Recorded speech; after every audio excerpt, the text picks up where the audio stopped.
So keeping with the fact that we need stories, we crave stories, it's part of the human experience. Yeah. How does someone tell a great one?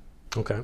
How does someone engage? Well, that's the $64 million question, right? How do you tell a great story? Well, you have to know, okay, so I talk about what stories do to us. So because they're part of us, in other words, we evolved with stories, and so stories are part of us. Our brains have evolved to, I've heard people say we're hardwired for stories. In other words, our brain is evolved to appreciate stories in a certain way to do what it's supposed to do. So I like to use the example of a sugar-coated pill. Like a kind of things that you give to a dog, and the dog needs the medicine, but the only way the dog is going to eat the pill is if it's surrounded by sugar, right? Like to make it really appealing.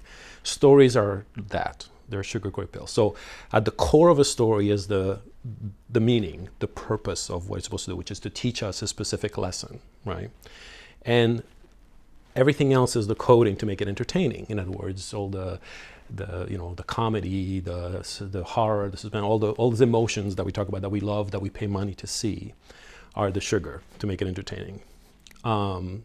So in order to tell a good one, so you have to know how to make it entertaining. That's part of it. But you also can't miss that kernel, which is the meaning. Why that story? What are you trying to say with that story? What's the message you're trying to say?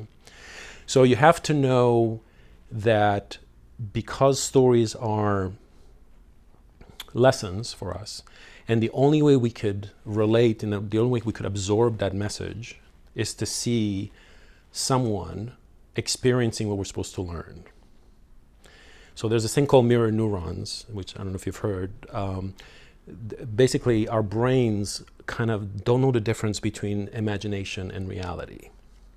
So this is something that was discovered by Italian scientists. They were studying monkeys, and they were trying to figure out what happens in their brain when they do things. So they were studying a monkey grabbing up a banana, and they saw what part of their brains lit up. Okay. And then they saw the brain of a monkey watching another monkey grab a banana, and they saw that it was the same exact firing patterns. In other words, the same part of their brain of the monkey seeing the monkey grab a banana was the same as if the monkey was grabbing the banana. So this is called mirror neurons. This is something that we have too. And the lesson of that is that when we watch something, when we watch a character in the screen going through something, our brain is thinking that we're doing it. Okay? So if you see a couple kissing, the same parts of the brain will light up as you kissing someone. You may not actually feel it, but it's the same parts of the brain. So you're experiencing what's going on in the screen. And if a character is struggling to accomplish something, by default, you're watching this, and in a subconscious level, you are learning what the character is learning. So for me, great stories are about teaching us how to live. And the way they do that is by showing a character who changes, who transforms. And that transformation, because change is so difficult for us in real life, we need to see a character accomplishing that change to see how they did it. And that's how we learn. So that's kind of a quick way of saying how to tell a good story, which is like show a character who struggles to achieve a certain goal and who transforms as a result of that and has a great resolution. And all that surrounded by, dramatic techniques that keep us engaged, because that's very important. That's another thing that I was talking about story, is that stories were designed to feel good because it's the way for us to pay attention to. In other words, you need to make the brain pay attention to your story in order to get the lesson out of it.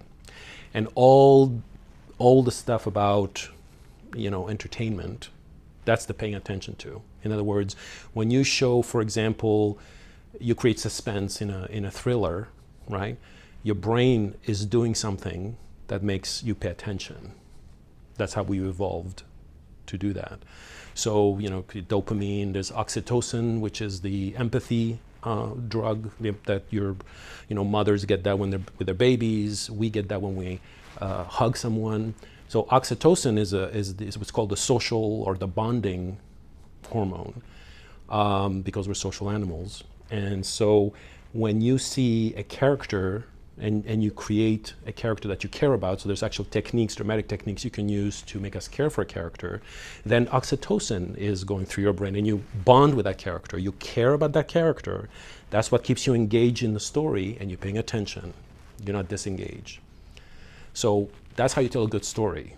And if you don't know this, if you don't know how to make us care about the character, which I see that all the time, right? You read scripts that don't work, you see movies that don't work, because we don't care about the character. So that already you failed. If you don't care about the character, I don't care how many bombs or set pieces or thrilling twists you have. We just don't care about the character. You're just not gonna get the story. You're disengaged. You're bored. So caring about the character is step number one. Step number two is keeping us engaged through, again, dramatic techniques. And hopefully you have a purpose to your story, a meaning to your story. So there's a, when you finish, the story is finished and you think about it, you go, oh, I get it. And that's how you appreciate it. That makes a story good, I think.